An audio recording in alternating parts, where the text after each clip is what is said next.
Morning, everyone.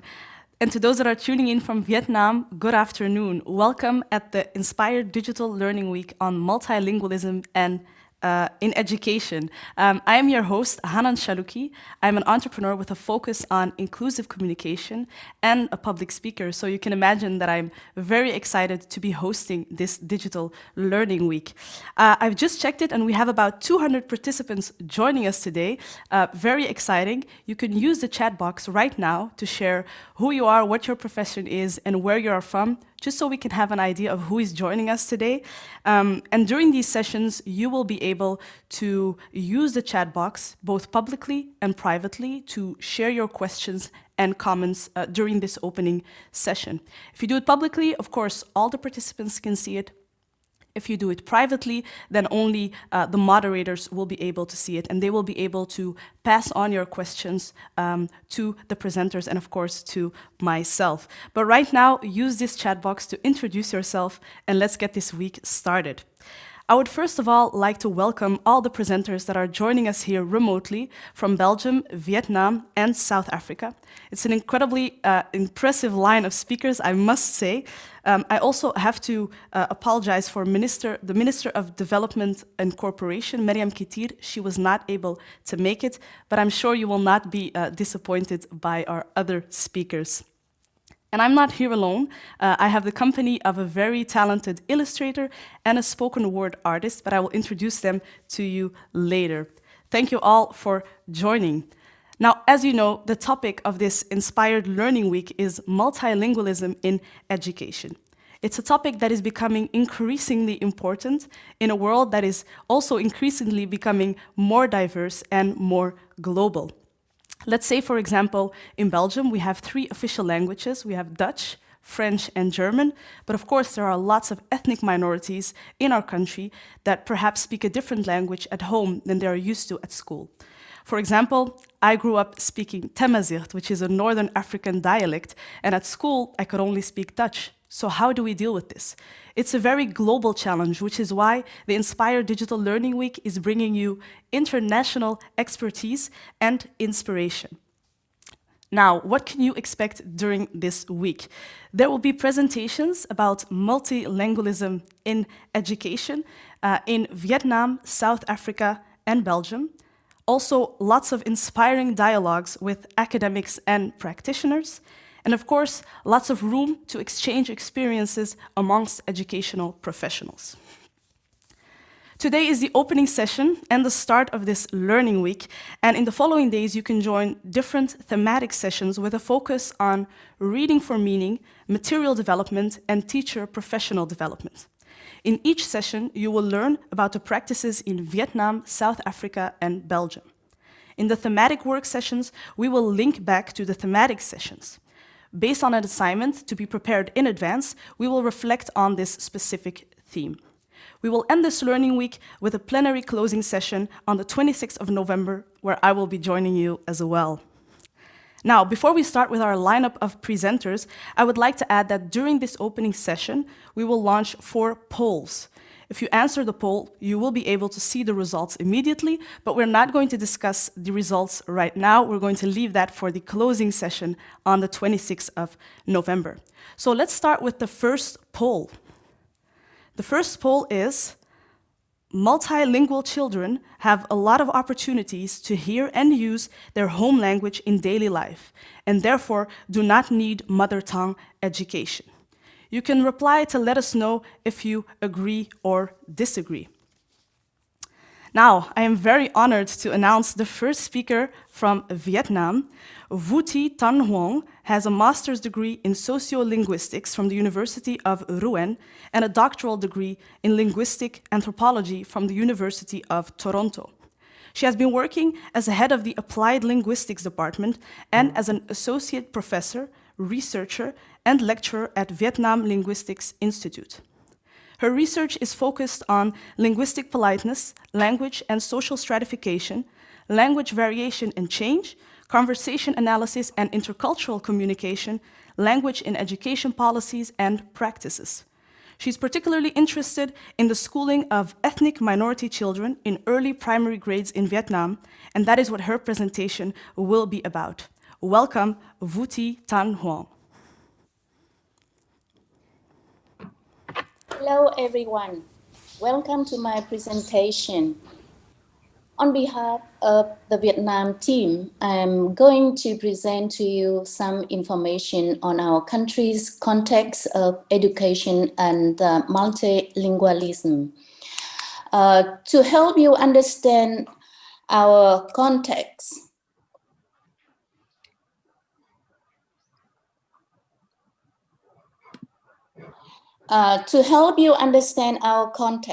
I'm going to give you some facts about our population, ethnic groups, and languages, and our policy frameworks. After that, I will briefly share with you the major bilingual interventions in our country during the last 10 years or so. I will also highlight the opportunities and challenges for bilingual education in our country. As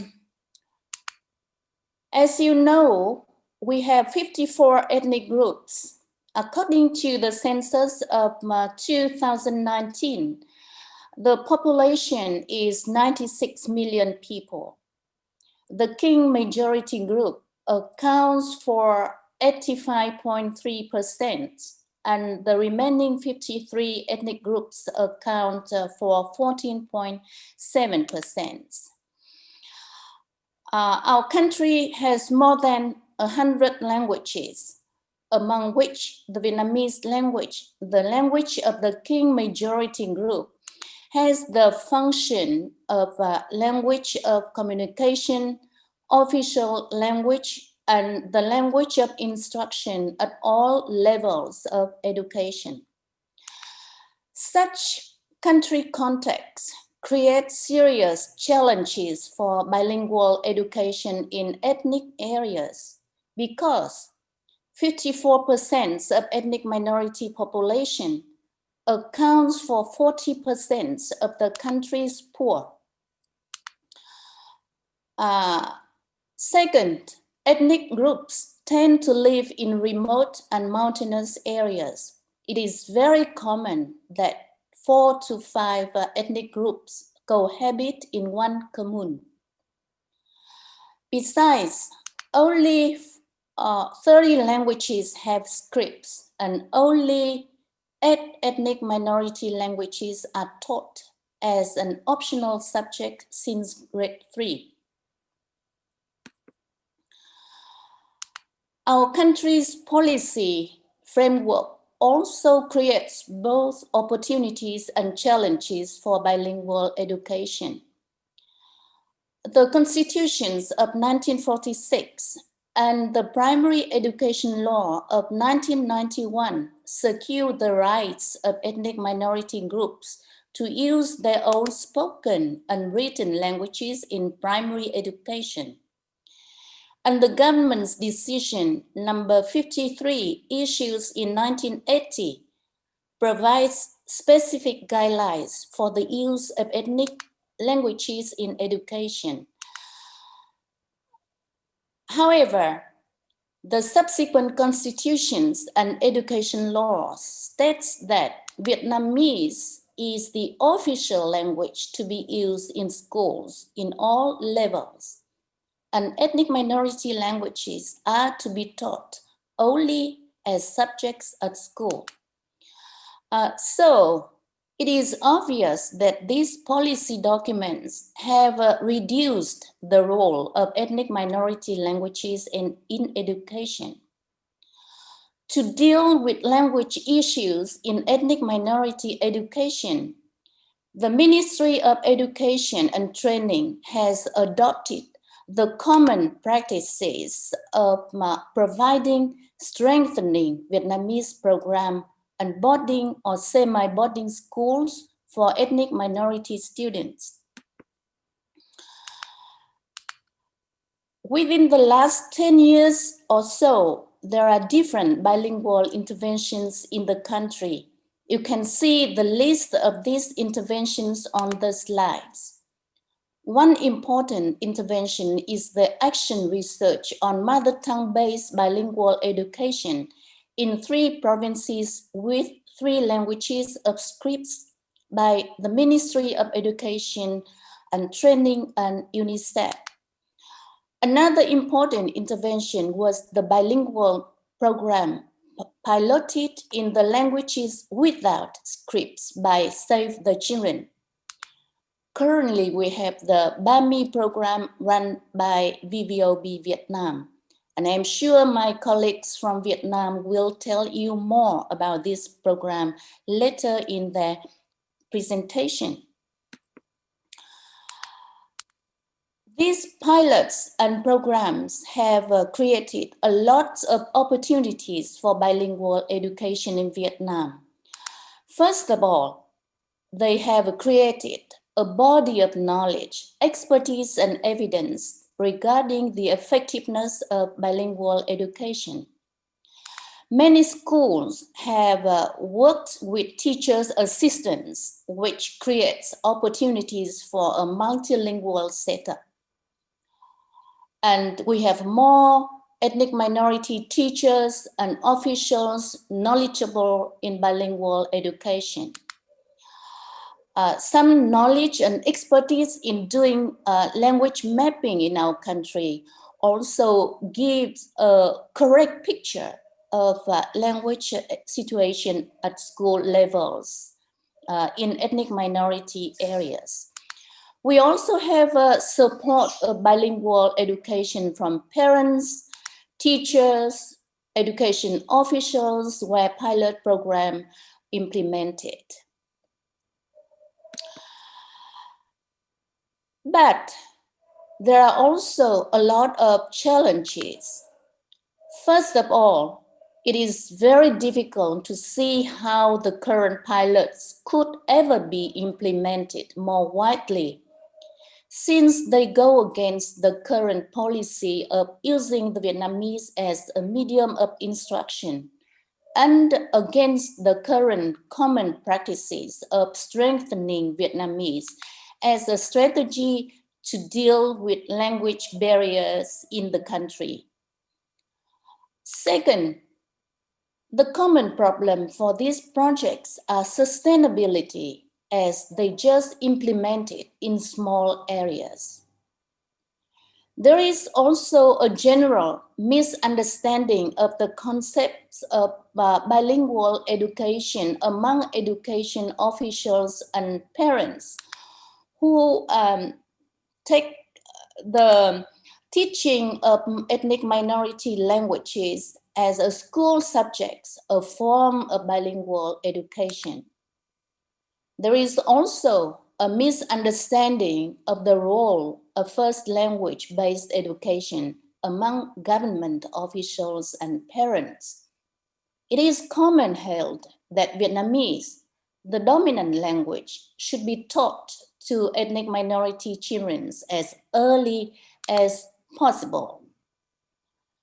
Finally, language diversity is a resource, but also a challenge for bilingual education because many languages have a few speakers, many languages do not have scripts, and many classes have children speaking 2 or 3 different languages. So this is all the opportunities and challenges that we are now facing. And I very much hope that I will learn more lessons, good practices from other countries during this learning week. Thank you for your attention. Well, thank you for a great start of our opening session, Vuti Tan Huang. If you have any questions, you can drop them in the chat box, but I know I have one to start, so I hope I can ask it to you. I was just wondering, because you said you were speaking about ethnic minority teachers, and I know that in Belgium we definitely have a lack of diversity within our education system. What do you think can be an interesting tool to attract more teachers from ethnic minorities? we have the thinking about recruiting, opening up training programs for ethnic minority teachers at Teachers Training College, not only at universities, but at local universities, to attract more ethnic minority teachers to this training program. We are also thinking about giving more incentives for primary teachers in ethnic minority areas. Wow. That's definitely some interesting tricks that other countries can try. I also got another question. How do you see the future of multilingualism in Vietnam? We are very enthusiastic about this, and we are doing all our best to promote bilingual education in Vietnam. And as I mentioned in my presentation, I think one of the major challenge is policy framework, which is not very in support of bilingual education right now. So a lot of propaganda is going on, and hopefully a favorable framework will be achieved, and other steps will be followed successfully. Okay, so if it's up to you, multilingualism knows a bright future in Vietnam. Thank you very much, Vuti Tan Huang. Now we're going to our second poll during this opening session, which is qualitative education requires teaching in the dominant school language. Home languages of children or indigenous languages cannot be used for instructions. What do you think? Let us know if you agree or disagree. Now, I hope you are ready for our second presenter, this time from South Africa. In January 2019, Nangamsom Tsatse was selected to be one of the top 30 under 30 global literacy leaders by the International Literacy Association.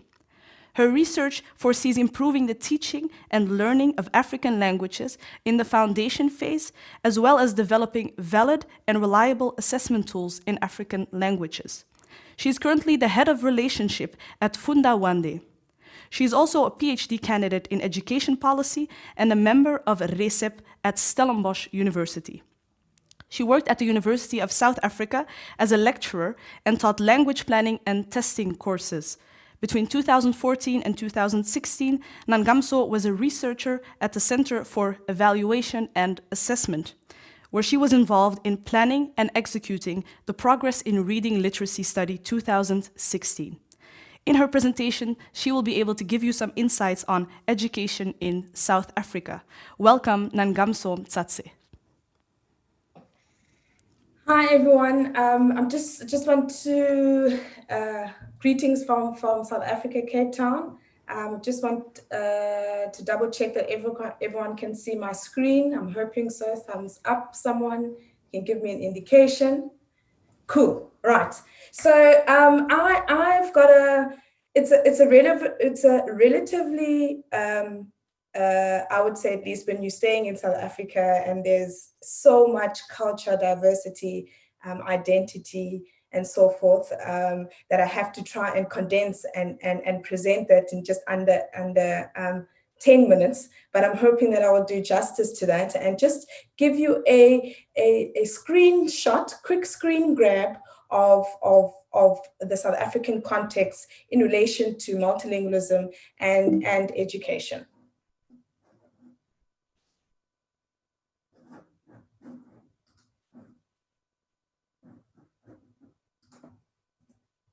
Right, so before I get started, I think for the context of understanding the country, I just want to take you down what I'm calling the memory lane. I think this is going to be very important as I go along with my presentation, and as well as for other upcoming South African presenters that will be sharing the work that is happening in the country. So I think importantly to note that up until 1994, South Africa was a relatively segregated country, right? And what you see over there is a map of the country where we have, or before 1994, there was only 4 provinces. And within those 4 provinces, we had 2 official languages, which was English and Afrikaans. And although 80% of the populations were Black Africans, so very interestingly is that then the official languages catered to just under 20% of the population. African languages or native languages, although was recognized, but only at a local government level. So you were able to use your language, go to the shop, communicate. Even at a schooling system, you were able to, or you had access to your home language up until the first 6 years, but it was never acknowledged or recognized on a national level. And also, just importantly to note, one of a key policy during apartheid, which was the segregated regime, that in 1974, all schools, also African schools, were forced to use Afrikaans and English as a language of medium instruction. So basically, as a country, up until 1994, we were racially segregated, culturally segregated, and in some parts, particularly in Soweto, was even by linguistically segregated.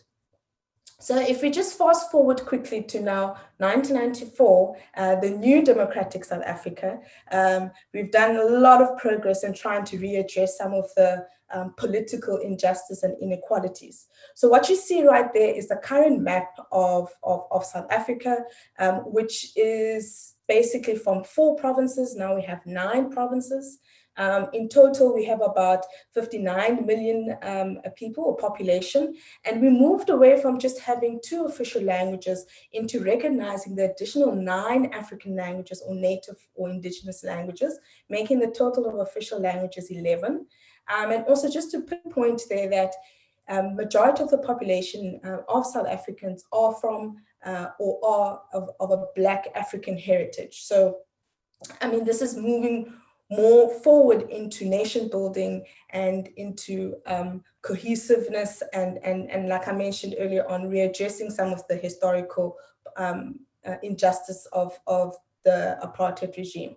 Also very important to note that within each province, the legislation allows each province to identify its own official languages. So for instance, I'm based in Western Cape Town, and the 3 most spoken languages here is English, Afrikaans, and isiXhosa. And those 3 languages are also seen as the province's official languages.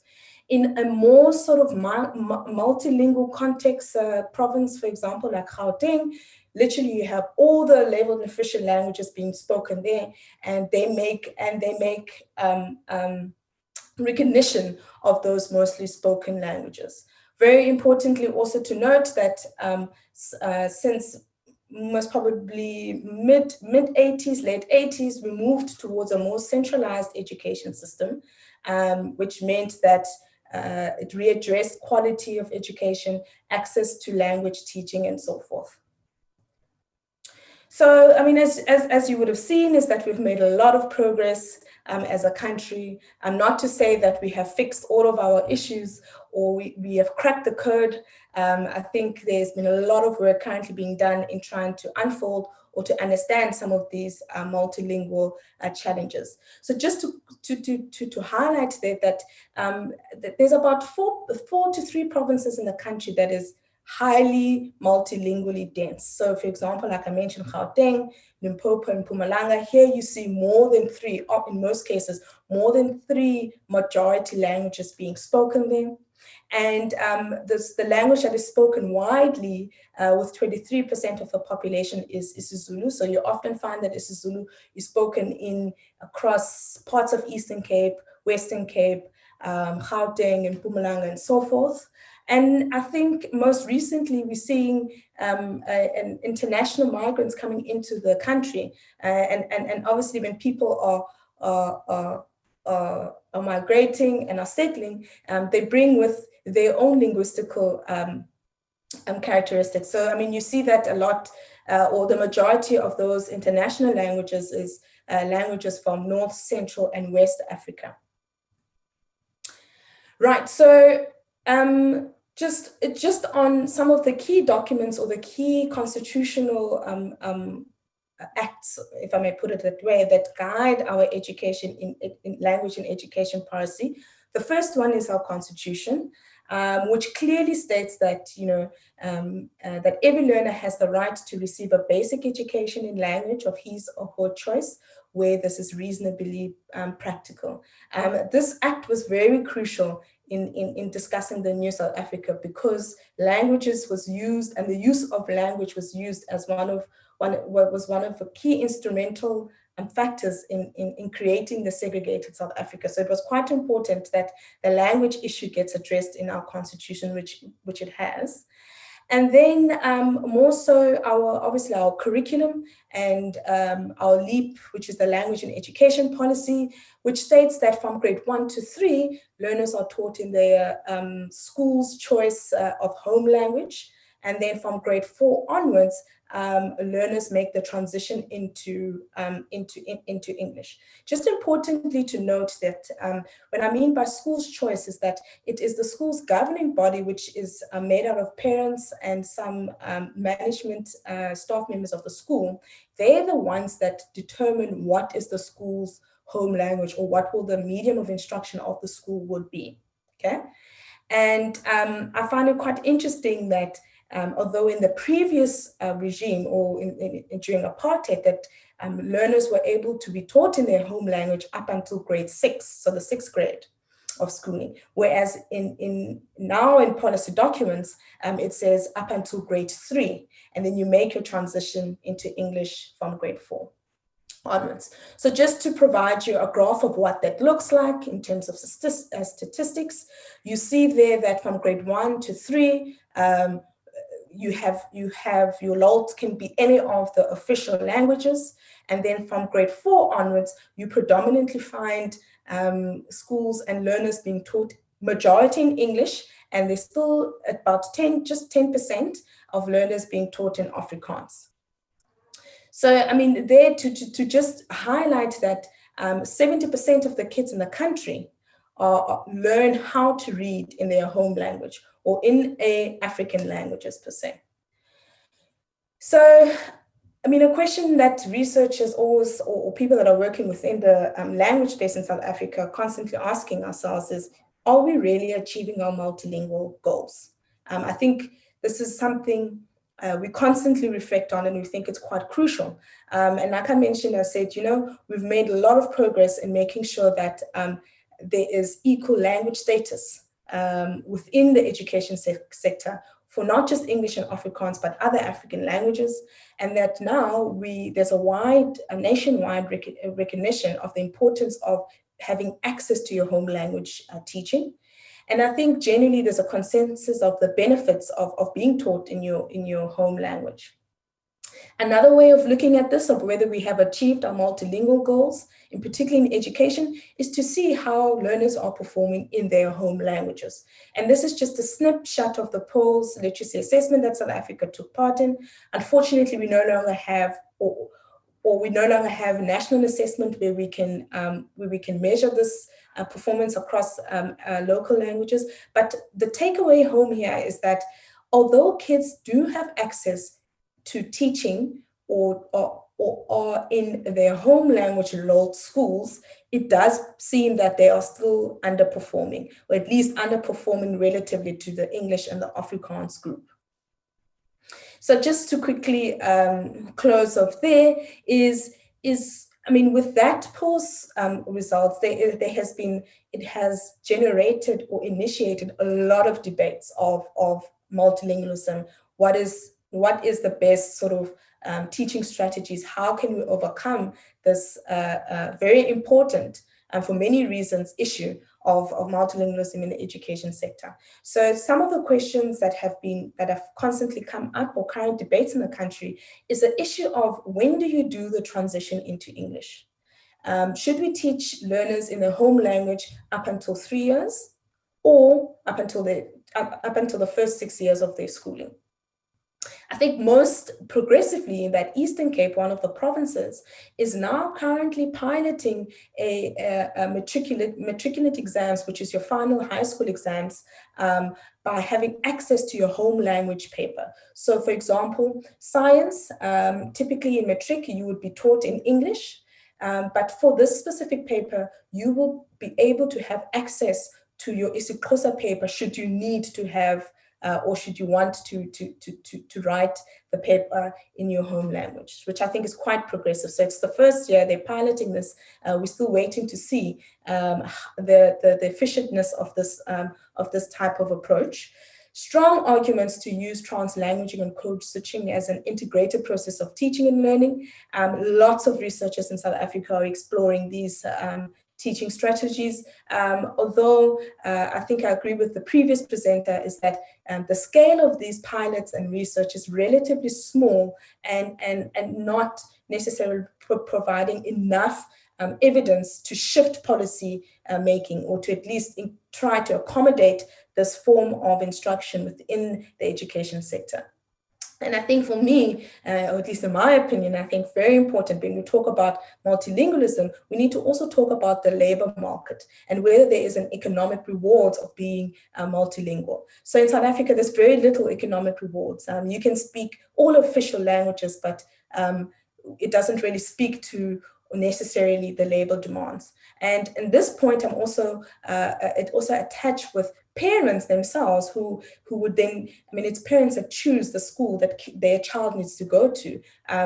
There's a lot of work being done, and they still prefer their kids to be sitting or to be taught in English. And there's a general belief that a fluent acquisition in English will yield to better economic rewards. So there's a lot of perception and also misconceptions about multilingualism. And currently there's a disjunctive between what the basic education policy says regards to multilingualism and the expectation of higher education, and then of course what the labor market demands is. So although as a country we embrace multilingualism, we have it in our policies or in our constitutions, but the implementation of this in schools, it's something that we're still trying to answer. And whether this really truly does build a nation or cohesiveness is something that we're also still grappling with.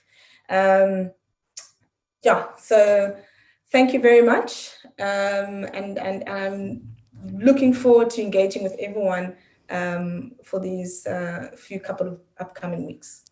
Thank you. Thank you for your very valuable presentation, Nangamso. I have some questions for you from the participants. The first question is bilingual education sufficient in a real multilingual context where more than one local or minority language is represented in the class?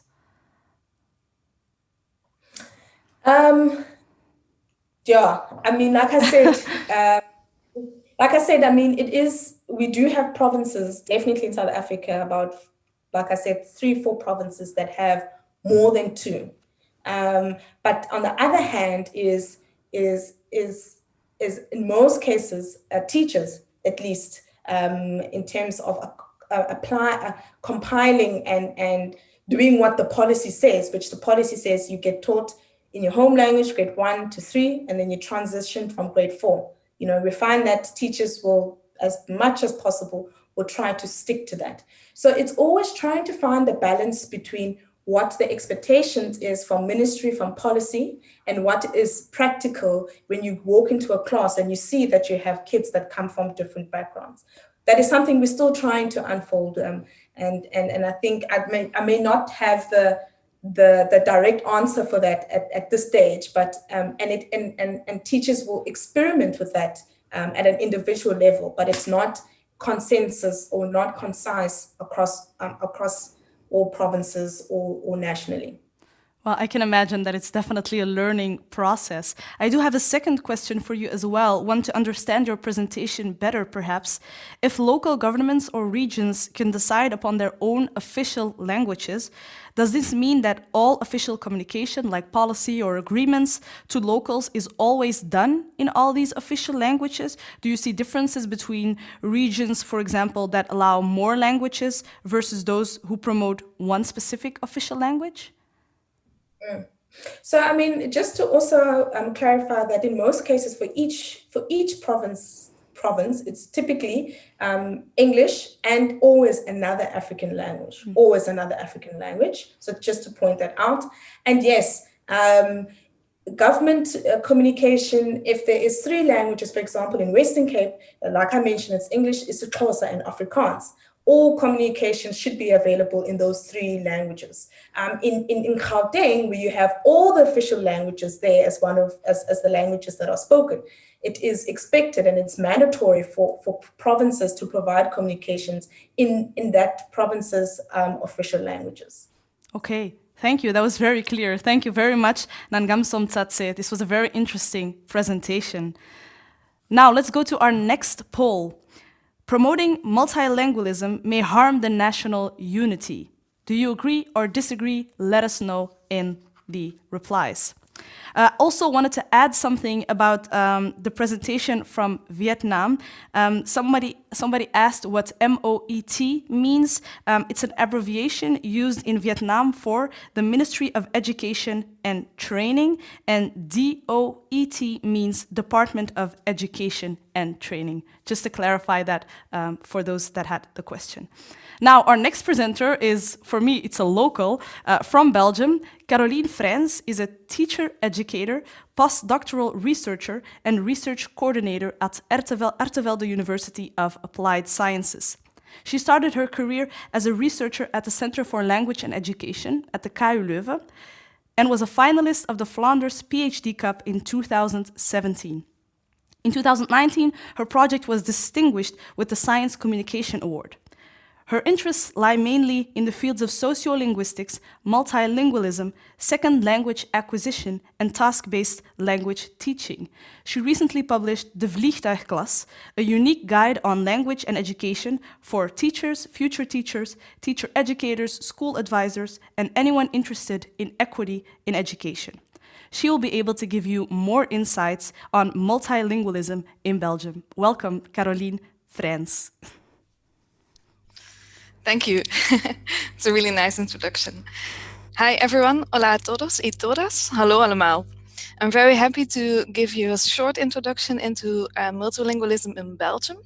I won't really discuss the fact that Belgium has 3 official languages, being Dutch, French, and German. Yes, very good. But I would like to focus on using or embracing multilingualism or not in education. So, let's imagine you are a primary school teacher. You're a primary school teacher, you have this bunch of 10-year-olds who are very enthusiastic every day, eager to learn.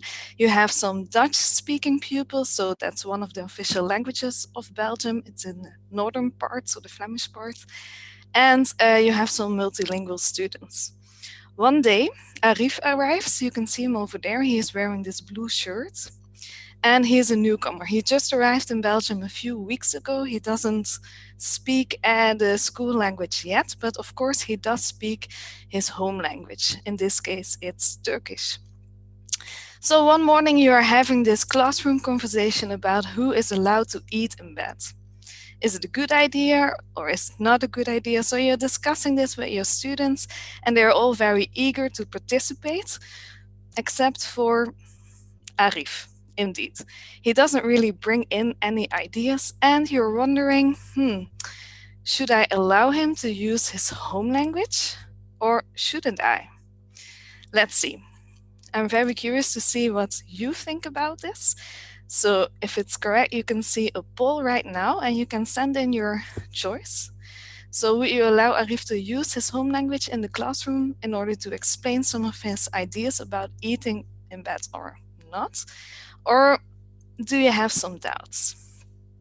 I will give you some seconds to do so. Meanwhile, I'm just checking my secret channel so I can see your votes arriving here. Meanwhile, we can state that generally there are 3 perspectives on the use of home languages in the classroom. The first perspective is if you choose for, well, I don't really allow using Arif to his home language to use in the classroom, then you maybe believe that using this home language is a barrier for language learning. So maybe then your opinion would be, yeah, it's not really a good idea because then it's harder for him to learn the school language in this case. Or maybe you think, yes, sometimes it is a good idea. Maybe, for example, when he finds himself struggling in a certain situation in order to boost his well-being or in order to boost his learning. So then your opinion would be, yeah, I sometimes allow it. Or the third perspective would be, yeah, of course, it's a very fundamental resource for learning. So I always allow the use of home languages in my classroom because I generally believe it does help my students in different ways. For example, by boosting well-being or by boosting learning. We have found in several studies conducted in Flanders that most primary school teachers hold the first or the second perspective. So they either think, well, really using home languages is like a hinder for language learning, or it can be used sometimes in order to promote well-being or learning. There's a rather small group of primary school teachers who believe that using home languages in your classroom really helps students to promote learning, to promote well-being. So I just got this message about your results, and that's very interesting. Most of you think like, yeah, I really would like to use home languages in the classroom, or only if it's necessary. So you hold the second or the third perspective. Well, these studies I was talking about were conducted a few years ago in Belgium, in Flanders mainly. So I was wondering, is this situation still up to date? Maybe you're familiar with TeacherTap. It's used in different countries. It's also used in Flanders recently. And TeacherTap is an app in order to tap into teachers' minds. So every day, teachers are presented with 3 questions about education. Educational policy, educational practice, all sort of questions. And I asked my colleagues of Achtervelde University of Applied Sciences to include 1 question about the use of home languages. So they were very kind to do so, and here you can see the results in Dutch, but I will translate them for you. The majority thinks, yes, sometimes I do allow to use the home languages in the classroom. For example, if one of my students is having a bad moment or if they really don't understand something. So it seems to be the case that nowadays most primary school teachers or secondary school teachers believe the second perspective, sometimes allowing to use the home language in the classroom, seems to be a shared idea. 50% says, yeah, I always allow to use home languages in the classroom, so the third perspective, because it helps my students to learn. And then 16% answers, well, of course, certainly not, because then I would actually hinder my students' learning. Of course, these were, this is not really the data of the Flemish teacher. It's it's like 2,000 responses we got, so that's already quite good. But of course, it doesn't represent what the Flemish teacher thinks. It does give us a rather good idea, I think, of what is commonly held regarding multilingualism in our classrooms. So that's the case for the perspective of primary school teachers or secondary school teachers. What do children think about their multilingual identity? How do they perceive using their home languages in the classroom, or when it's not allowed, how do they experience it? In order to grasp some more ideas about that, one of my colleagues at KU Leuven and me, we conducted some research on language silhouettes, language portraits, with children between 6 and 12-year-olds. As you can see, the children were asked to draw, to color the languages they speak in different body parts. Each language was given a different color. For example, Dutch was represented by yellow and Turkish was represented by green in this case. So let's focus on one of these silhouettes. Here you can see one of the silhouettes of a 6-year-old speaking Turkish at home and Dutch at school. So I asked him, okay, so you speak Turkish, where would you situate it in your body? And he said, yeah, that's easy. It's in my head and it's also in my feet. All right, so I asked him to include Dutch. That question he didn't really like. So yeah, I thought, okay, no problem. I will give him a new second silhouette so he can start all over again. And this time I started by asking to situate Dutch in his body. As you can see, maybe he drew this very thin line, like a mouth or so, in yellow. So that was representing Dutch. And then I asked him this time to include Turkish as well. He started crying by asking that question. So that didn't seem to be the best question to ask that day. And he explained to me the following. He said, well, Turkish doesn't exist because we have to speak Turkish at home, and here at school we have to speak Dutch. So actually I was asking him to combine different linguistic worlds, the linguistic home world and the linguistic school world, but that was rather difficult. This is only one example, of course, but these kinds of language silhouettes or multilingual identities do question, I believe, the way we would like to construct language policies at school level, regional level, national level. It does question the way we would like to perceive multilingualism in everyday contexts, like education. Embracing multilingualism, so allowing students to use their full multilingual repertoire in everyday situations, like education, that's only one part of the story.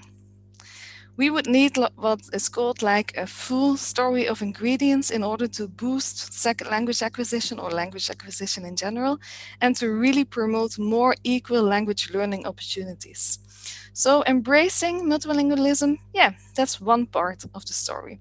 But if we really want to promote equal education opportunities, we have to focus on what is called a powerful language learning environment.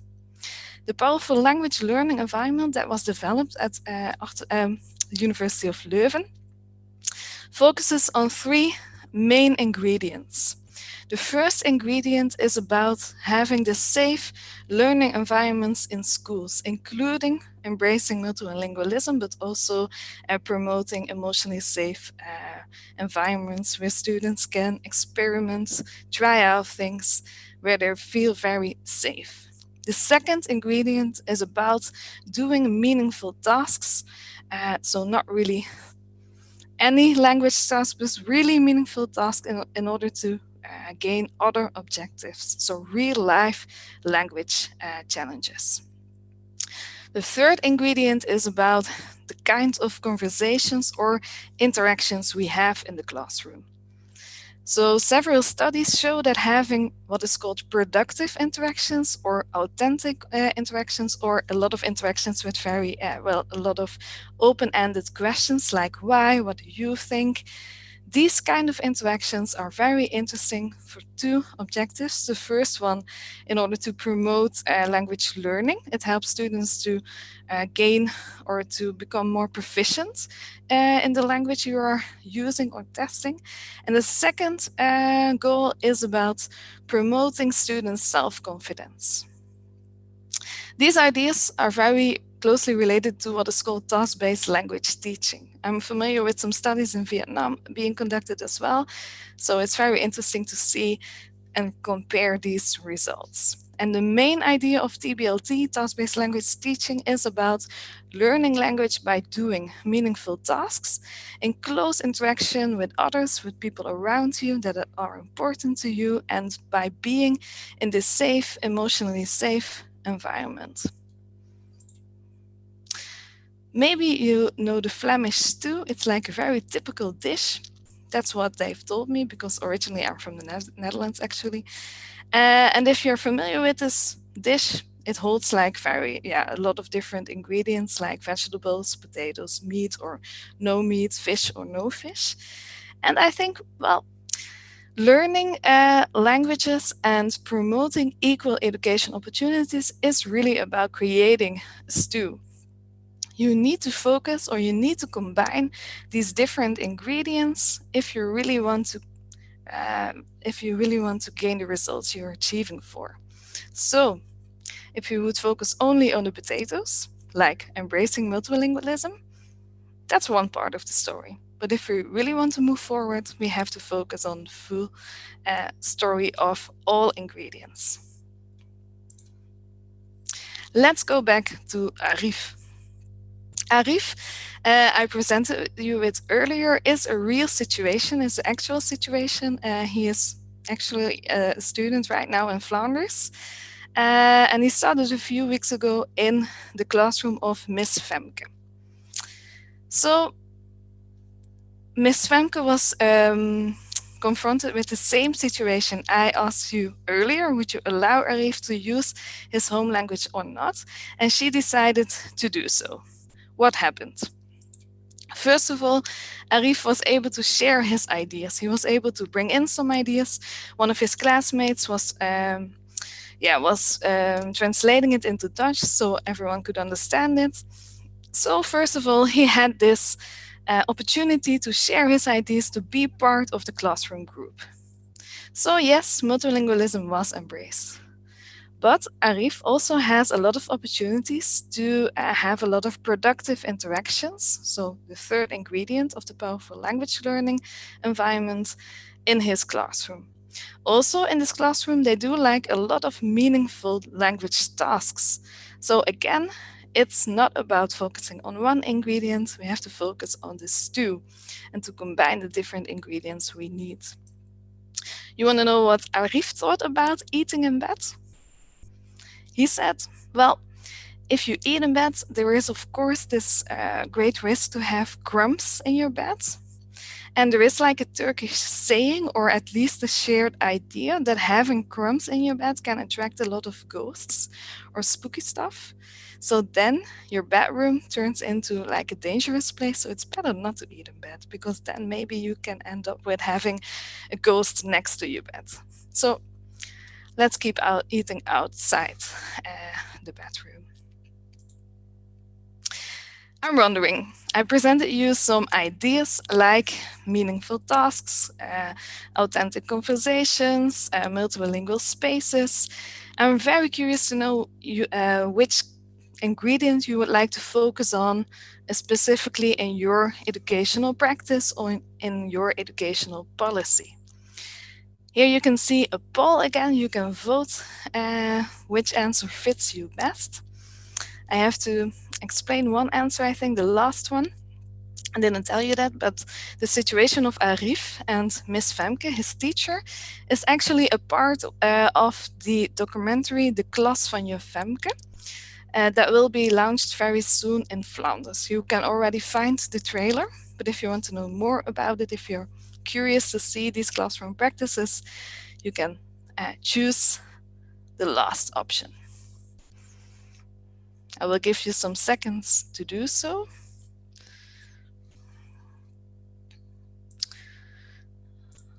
If you're interested in knowing more about the Klas van je Femke, so the documentary I was talking about earlier, you can check this website, grotekansen.be. It's in Dutch, but there is also an English part.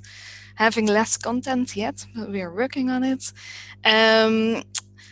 The videos are developed by Klasse and Kleine Kinderen Grote Kansen. These are two Flemish partners focusing on equal education opportunities and other important topics. So feel free to check it out. I think you're still choosing or thinking about the poll. That's perfect. If you want to do some more reading, You can check out the first volume in English. It's actually a volume having different chapters on multilingualism in different countries in Europe. So there are several countries on several chapters on Belgium, but also other countries, of course. And if you want to do some more reading in Dutch, I'm happy to present you Taal leren van kleuters tot volwassenen en de vliegtuigklas naar Terkstaalonderwijs op de basisschool. Okay, so I just got my secret message with your answers. So I can see that most people can't wait to see the documentary De Klas van Juf Femke. That's great. Perfect. All right. So I would like to wish you a very inspirational week. And one advice, don't eat in your bed. Thank you very much, Caroline. I have a comment from the audience. From Vietnam, the VVOB is applying this powerful learning environment model in their program in BAMI. That is a program to mitigate barriers to learning in early childhood education. So that means versions in Vietnamese are available for those that are interested. I have a question for you. I have two questions for you, actually. The first one is, how can you deal with the situation of Arif if he would be the only one speaking Turkish and you don't have a peer student to translate? Yeah, of course, that situation might be a bit harder, but then you could go and find whether there will be like a language buddy in another classroom. So of course there are more classrooms in schools, and sometimes there are like older students who share the same home language. If not, you can also try out some apps like Google Translate or another app.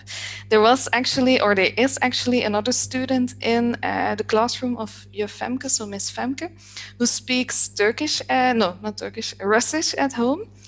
And he also wanted to bring in some ideas, but it was very difficult to translate it. So then they started using Google Translate, finding images in order to, bridge the gap. So it does work. It just requires a bit more creativity. Yes, there are some tools available. The second question is, who should we target when resources are limited? Student teachers, so pre-service training, or teachers in schools, so in-service training? But what kind of resources do you mean? Like we have...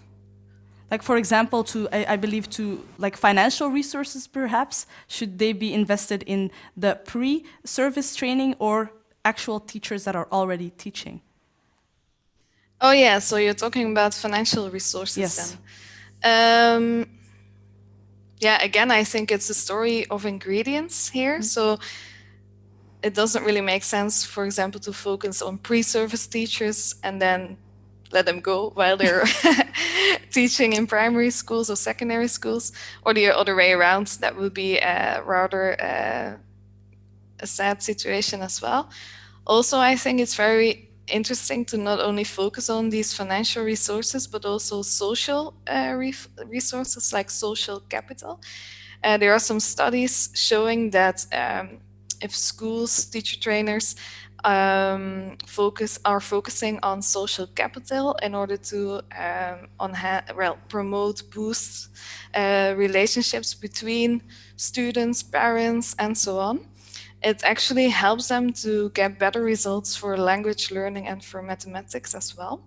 So it's not only about financial resources. It is also about how are you using the resources you have at the moment, and how are we able to really create this powerful language learning environment. Okay. Also, when we don't have a lot of resources, it should be so maybe not just possible. Focus on the financial, but also perhaps on social capital and other resources.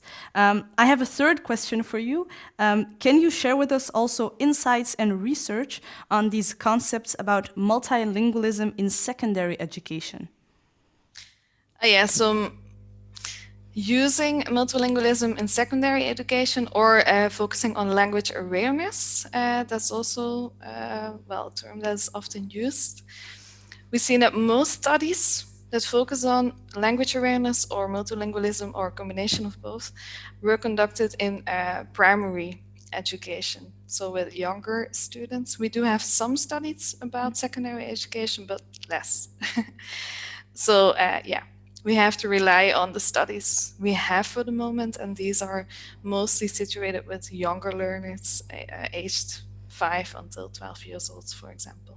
Okay, so still some potential for research on secondary education, perhaps. Yep. Okay. Yes, Thank definitely. you very much, Caroline Frans, for your interesting presentation. It was really nice to hear the Belgian perspective too. So now it's time for our next poll. Allowing children to speak in their home language at school diminishes their chances of learning the language of learning and teaching. Just to clarify, by the language of learning and teaching, we mean the school instruction language. Do you agree or disagree? Let us know by answering the poll. And now to a very talented woman right here with me in the studio, Nilu Kapoor. She works as a freelance graphic designer and illustrator. She was born in Iran, where she studied at the Academy of Fine Arts in Tehran. Following her ambition and passion, she moved to Belgium in 2008, entered the Royal Academy of Arts in Antwerp, and got her master's degree in graphic design. She follows the famous quote, "Less is more." She transforms ideas into detailed, powerful, and unique drawings. I'm very happy to give the floor to Nilu Kapoor. Thank you very much. Hello, good morning, good afternoon, everybody. I'm so happy to be here. I'm going to present you some of my illustrations I just did during this nice session. I hope you enjoy it. So these are based on the last presentation about Arif, who couldn't understand in the classroom what's the question, and actually the fact that we have to ask children questions even they don't understand, to make the interactive activities. And then the fact that the question was, can we eat, or are we allowed to eat in our bed? And then he started to think and interact, and to create a safe language learning environment, the school, to have, for example, Turkish, Dutch, English language in the classroom, to be able to communicate better. And this is, in the very beginning, one of the presentators said to have a collaboration between the officials, teachers, and parents. So to make it all together, this happened. And yes, I hope you enjoy. I have other illustrations as well that I'm going to show you if you would like, but they are not complete yet, as I'm working on it. This is our, in the very beginning, when our presentators are saying hi and introducing themselves. Let me see where I put the other ones.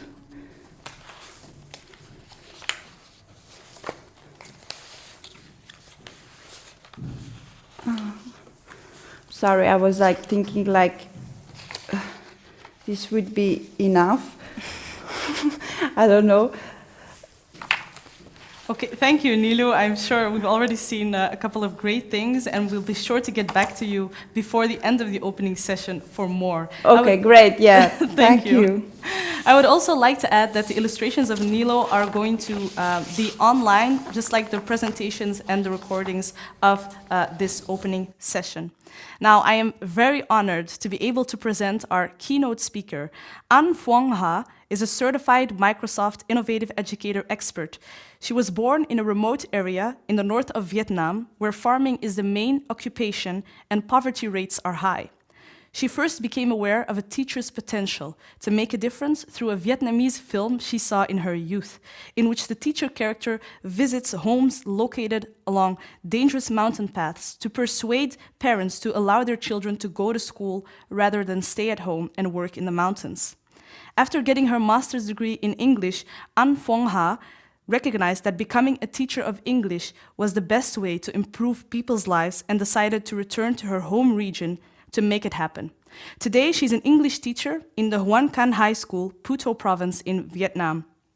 And we have to congratulate her because she was recently named as a top 10 finalist for the Global Teacher Prize 2020 in partnership with UNESCO. An Phong Ha, congratulations. Thank you. How did you feel when you received the news? Yeah, it is totally surprised that I burst into tears.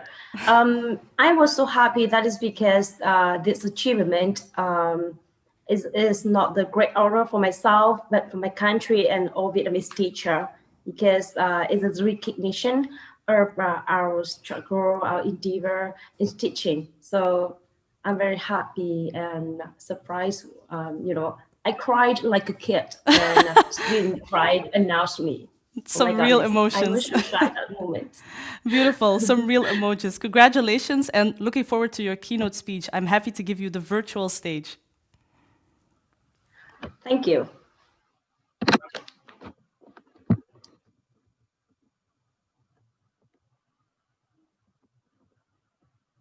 Good morning, ladies and gentlemen.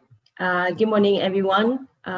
Right now is the afternoon in Vietnam, but I'm sure that in your country, in Belgium, most of you is this morning, right? And firstly, I would like to say thank you, VVOB, for giving me a great chance to be here and share and learn from all of you.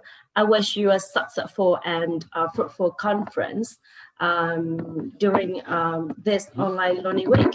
And firstly, let me introduce a little bit of myself. My name is Ha Anh Phước, and I'm a teacher of English language from Vietnam. Currently, I am a Microsoft innovative expert, and my expertise are language learning and ICT in education. And I am a young teacher who is also an ethnic minority and living in the mountainous area. Suppose as a multilingual person, so far I can speak 4 languages: Vietnamese, my ethnic minority group language, English, and Chinese. And now I would like to tell you a story about my life as a multilingual person. Hopefully you may get the new things from my story, as I used to be a multilingual kid.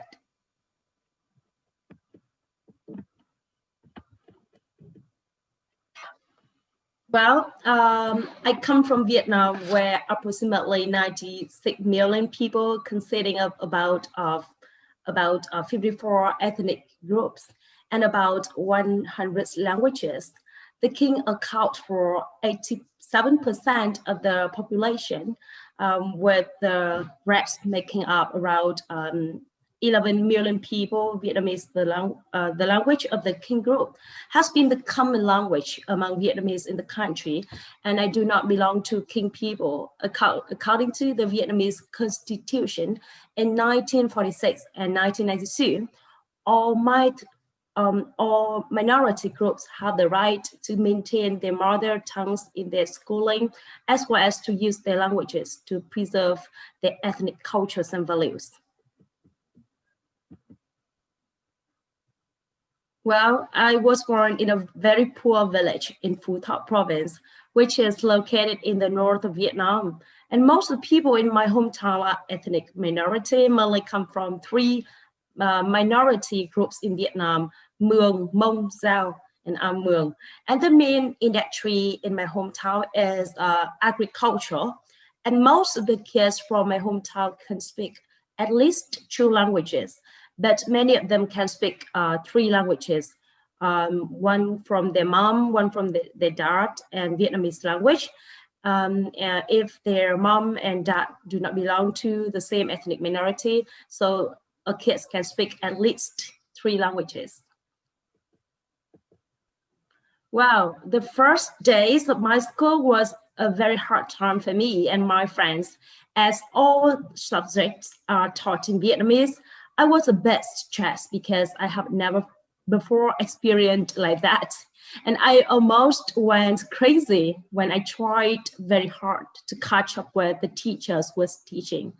My teachers was very patient to us while many of my friends could not speak Vietnamese well enough to study.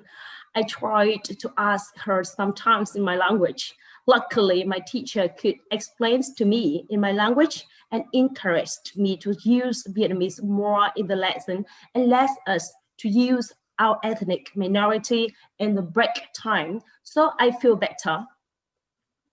And actually, I had an amazing teachers who was not ethnic minority people living in our ethnic minority, but she tried to learn our language to help her to overcome of the language barriers.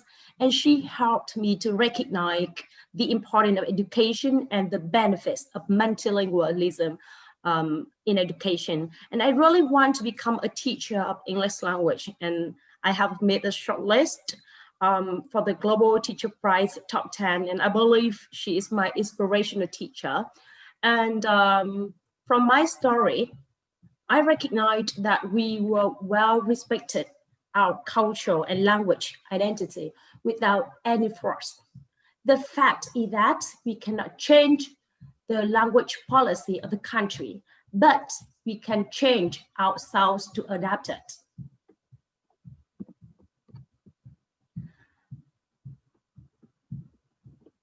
So, teachers is the key factor to promote students to develop multi-language and should create favorable for them to develop all the languages, including the ethnic minority language.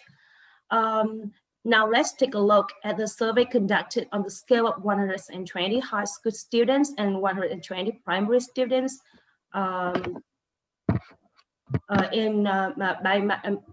me and my friends on the high school student on about the topic student language preference at school. And it is clear to see that there is a clear difference between Vietnam primary and high school students in the viewpoint of the language preference at school. And most of the students feel comfortable when their mother language used at school. I mean, ethnic minority language at the age of 6 years old, but most of the high school students choose the official language. Vietnamese, when they enter high school, however, they share the same point that they refuse the comfort of foreign language. That makes me think about the reasons of poor learning condition of English in our area. Now let's move to some challenges that I'm facing when I teach English for multilingual students. Basically, I find 6 challenges. Firstly, teacher viewpoint of multilingual, teacher viewpoint of multi-language and class policy. That means not all the teachers understand the importance of promoting multi-language at school may limit the learning environment. And secondly, learning condition, the school infrastructure, textbook, and technology, and so on. We cannot deny the importance of ICT in learning any language. As a teacher of English language, some of my students find it hard to access such as modern facilities to learn English online, as their house is located in mountainous area where internet is not available. And thirdly, the parents' support. That's true because many parents only speak ethnic minority language at home, not Vietnamese, though, this is not Vietnamese, although they can speak it. And this really makes ethnic minority language outweigh Vietnamese language. Yeah, and the next one is the teacher qualifications. One of the requirements in our country is that the teacher working in the mountainous area should have at least one ethnic minority language certificate, but some haven't got it. And I believe learning a new language means learning a new culture. So if teachers are able to understand the cultures of students, that is very good for the students so that they can easily sympathize their circumstance. And finally, low motivation is learn the foreign language. It's true that it's it is because of some students and parents' limited awareness of the importance of foreign language. So what are the solutions of our school? Let's take a look. Basically, we focus on the teacher-parents collaboration.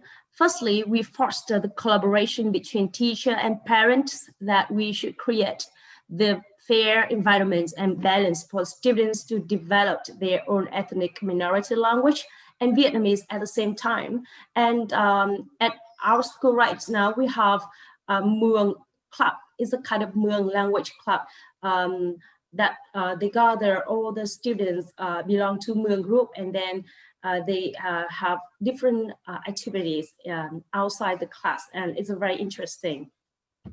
And the second one is this ethnic minority language certificate as a teacher requirement. You know, as I told you before, ethnic minority certificate is a requirement of teachers in our area. Raising students' awareness of motivation to learn language, you know, is a very important one. You know, there are two types of motivation. It is intrinsic motivation and extrinsic motivation. Intrinsic motivation is that student want to study the language because from inside factor that we really want to learn it. The intrinsic make them feel better when study than the extrinsic motivation.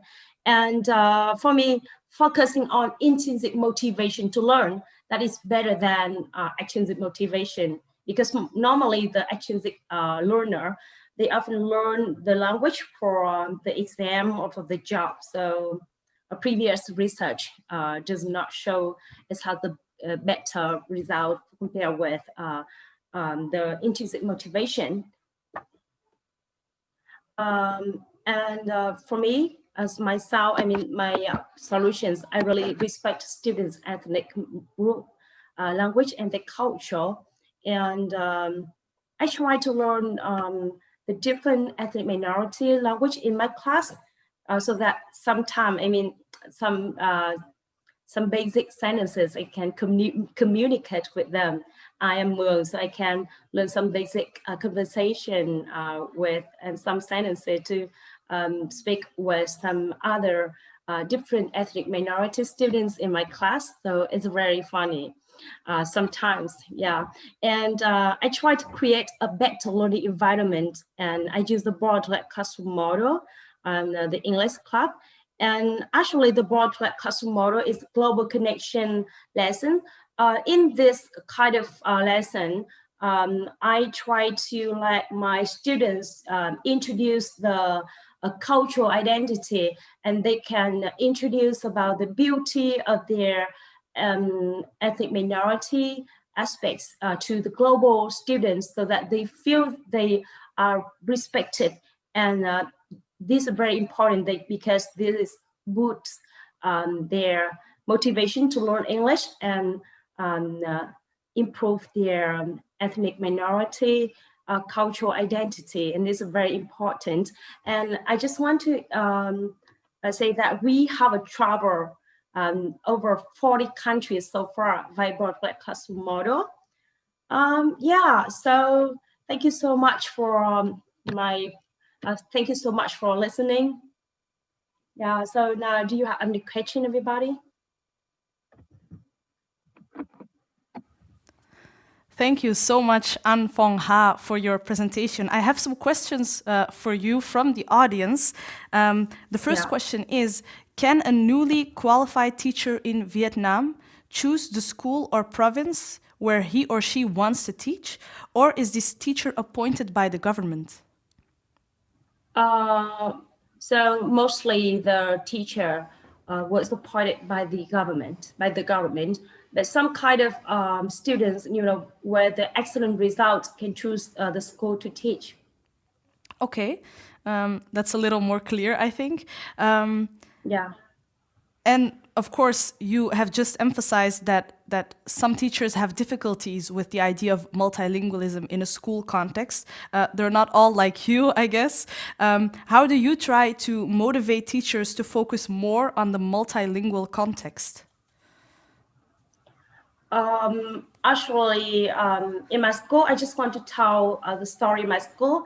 Actually, when I first came from, when I just first came to some primary school in my area, the teachers, some of the teachers always want their students just speak Vietnamese language, and they try to